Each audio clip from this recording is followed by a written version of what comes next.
Hello students, welcome to online classes. Today we will read how do we control fire.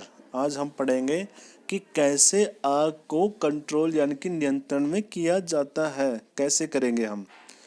You must have seen or heard of fire breaking out in homes. आपने ज़रूर सुना होगा या कहीं देखा होगा कि घर में आग लग जाती है या किसी दुकान में लग जाती है या किसी फैक्ट्री में आग लग जाती है. If you have seen such an incident, यदि आपने कोई ऐसी घटना देखी है, right A short description in your notebook, तो आपने उसके ऊपर एक छोटा सा डिस्क्रिप्शन लिखना है अपनी नोटबुक में. And also share the experiences with your classmate, तो उस एक्सपीरियंसेस को आपने शेयर करना अपने क्लासमेट से. Find out the telephone number of the fire service in your area, अगर कहीं पे आग भी लग जाती है तो पहले तो आपने क्या करना है, अपने आसपास के एरिया में ना जो फायर सर्विस का कोई एरिया है, यानी कि फायर सर्विस का जो नंबर है, वो आग बुझाने वाले जो होते हैं ना फायर सर्विस, तो उसका नंबर ढूंढना पहले तो. If a fire break out in your house, यदि आग आपके घर में लग जाती है या फिर आपके पड़ोस में, the first thing to do is to call the fire service, तो पहला काम तो यही होता है कि आप फायर सर्विस को कॉल करो. It is important that all of us knew the telephone number of the fire service. क्या यह हम सब के लिए ज़रूरी है कि हमें फायर सर्विस के नंबर का पता होना चाहिए.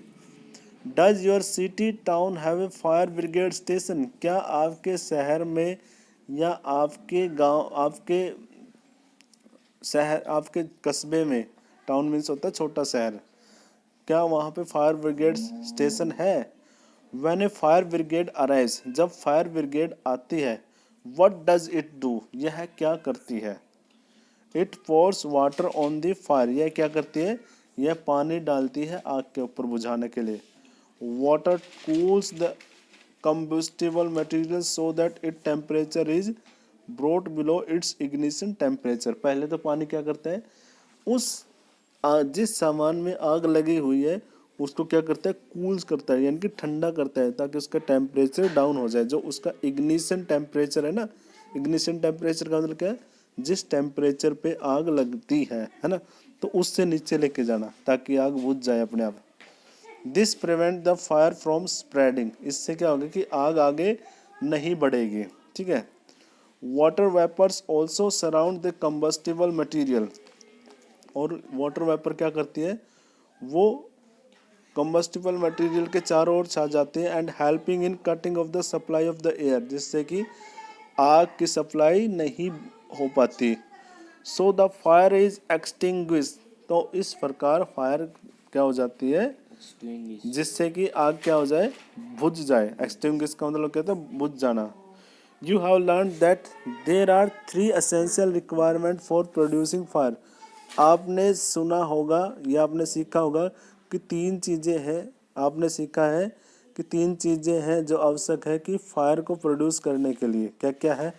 Can you list this requirement, क्या आप उनकी रिक्वायरमेंट को पूरा कर लिस्ट में लिख सकते हो? दीज आर फ्यूल, एक तो होना चाहिए ईंधन, दूसरा क्या होना चाहिए, air to supply oxygen, and heat to raise the temperature, और हीट भी इतनी होनी चाहिए जिससे कि टेम्परेचर और ज़्यादा बढ़ जाए, जिससे कि आग लग सके. Fire can be control by removing one और मोर ऑफ दीज रिक्वायरमेंट, और फायर को हम कंट्रोल कर सकते हैं अगर इन तीनों चीज़ों में से एक को भी हम ख़त्म कर दे. तो अगर आग लग रही है ना, तो अगर हम उसके अंदर से हीट को हटा दें तो क्या हो जाएगी, आग बुझ जाएगी, है ना, आग आगे नहीं बढ़ेगी, है ना. अब सर्दियों में आग क्यों नहीं लगती, इसी वजह से लगती, क्योंकि यहाँ पे हीट कम होती है सर्दियों में, और गर्मियों में इतनी जल्दी क्यों लग जाती है, इग्निशन टेम्परेचर बढ़ा रहता है ना. Fire can be control by removing these और more these requirement. The job of a fire extinguisher, और जो फायर एक्सटिंग्विशर होता है ना, जो फायरमैन है, तो जो आग बुझाने वाला होता है, उसका काम क्या होता है, is to cut off the supply of the air. तो उसका पहले तो ये होता है कि एक तो हवा की जो सप्लाई हो रही है उसको ख़त्म करना, और to bring down the temperature of the fuel, और बोथ, या फिर वो फ्यूल का टेम्परेचर वो कम कर दे. Notice the fuel in in the most cases can not be eliminated. आपने नोटिस किया होगा कि जो फ्यूल होता है ना वो ज़्यादातर केसेस में बंद नहीं होता। If for instances a building catches fire, उदाहरण के तौर पे यदि किसी बिल्डिंग में यानी कि किसी बिल्डिंग में आग लग जाए, whole building is the fuel, और सारी की सारी बिल्डिंग क्या है, एक फ्यूल ही होती है जब उसमें आग लग जाती है। The most common fire extinguisher is water, और सबसे कॉमन फायर एक्सटिंग्विशर क्या है, पानी ही होता है ना। But water works only when things like wood and paper are on fire, लेकिन पानी तो उन चीज़ों पे ही काम करता है जो कि केवल अगर आग लकड़ी में लगी हुई हो या पेपर में लगी हुई हो, कागज में। If electrical equipment is on fire, यदि किसी बिजली के उपकरण में आग लग जाए, वाटर में कंडक्ट इलेक्ट्रिसिटी, तो उसको पानी से नहीं बुझा सकते, क्योंकि अगर पानी से हमने उसको बुझाने की कोशिश की तो क्या होगा, वो वाटर उससे क्या हो जाएगा, इलेक्ट्रिसिटी से कंडक्ट हो जाएगा, यानी कि उसके अंदर भी आ जाएगा उसका करंट, है ना।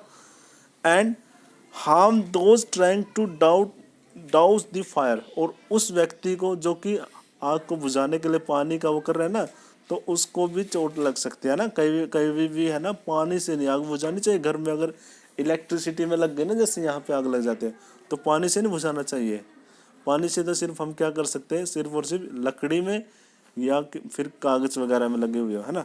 तो ऐसे मौके पे क्या करें, अगर इनमें आग लग जाए तो, इलेक्ट्रिकल अप्लायंसेस में आग लग जाए तो क्या करना चाहिए हमें। सर इनको वो कर सकते हैं, वो एक जाएंगे अभी इसमें।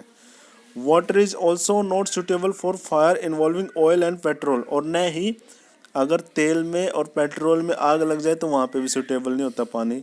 तो do you recall that water is heavier than oil, क्योंकि पानी क्या है, ऑयल से ज़्यादा हैवी है, भारी होता है। So it sinks below the water, अगर हम पानी मारेंगे ना तेल के ऊपर, तेल में अगर आग लगी हुई तो पानी उसके नीचे चला जाएगा और आग उसके ऊपर आ जाएगी। And oil keeps burning on the top, और जो ऑयल है वो जलता रहेगा। For fire involving electrical appliances equipment and inflammable material like petrol, carbon dioxide is the best extinguisher, तो इनके लिए ना CO2 यानी कि कार्बन डाइऑक्साइड है ना, सबसे अच्छा एक्सटिंग्विशर है आग बुझाने का। जो सिलेंडर होता है ना, वो जो पंप है टाइप का, वो यही होता है। CO2 being heavier than oxygen, यह ऑक्सीजन से हैवी होता है। Cover the fire like blanket, और ये आग को कवर कर देता है जैसे कि ब्लैंकेट करता है, ब्लैंकेट की तरह। Since the contact between the fuel and oxygen is cut off, क्योंकि इससे क्या हो जाता है, फ्यूल और ऑक्सीजन के बीच में जो वो होता है ना कॉन्टैक्ट, वो कट जाता है। एंड फायर इज कंट्रोल, और इससे आग क्या हो जाती है, कंट्रोल हो जाती है। The added advantage of CO2 is that in most cases it does not harm the electrical equipment, तो इस प्रकार यह इलेक्ट्रिकल इक्विपमेंट को हार्म नहीं पहुंचाता, हानि नहीं पहुंचाता। हाँ जी। How do we get the supply of the carbon dioxide, तो हम कार्बन डाइऑक्साइड की सप्लाई कैसे गेट करेंगे। It can be store at a high pressure as a liquid in a cylinder, इसको हम हाई प्रेशर में लिक्विड की form में एक सिलेंडर में क्या कर सकते हैं, स्टोर कर सकते हैं। In what form is that LPG store in cylinder, जैसे कि LPG को स्टोर करते हैं सिलेंडर में। When release from the cylinder CO2 expand enormously, जब हम उसको सिलेंडर से रिलीज करेंगे तो CO2 है जो कार्बन डाइऑक्साइड है वो काफ़ी ज़्यादा फैल जाएगी काफ़ी मात्रा में, और वो कूल्स डाउन कर देगी, ठीक है। So it not only form A blanket around the fire, यह केवल फायर के चारों ओर ब्लैंकेट का कवर ही नहीं करेगी, it also bring down the temperature of the fuel, यह फ्यूल का टेम्परेचर भी क्या कर देगी, नीचे ले आएगी। That is why it is an excellent fire extinguisher, और इसलिए काफ़ी अच्छा फायर एक्सटिंग्विशर होता है। Another way to get CO2 is to release a lot of dry powder of chemical like sodium bicarbonate, baking soda और potassium carbonate bicarbonate. अगर ये नहीं है आपके पास फायर एक्सटिंग्विशर, तो उसकी जगह पे आप सोडियम कार्बोनेट का यूज़ कर सकते हो, जिसे कहते हैं बेकिंग सोडा, उसका यूज़ कर सकते हैं, या फिर पोटेशियम कार्बोनेट का। जिससे कि आप आग को बुझा सकते हो। Near the fire these chemical give of CO2, क्योंकि ये फायर के बाद जाने से ये क्या करेंगे, ये CO2 को गायब कर देंगे। तो इस प्रकार हम फायर को कंट्रोल कर सकते हैं। ठीक है, नेक्स्ट है हमारा टाइप्स ऑफ कंबसन, इसको हम नेक्स्ट पीरियड में पढ़ेंगे। ठीक है।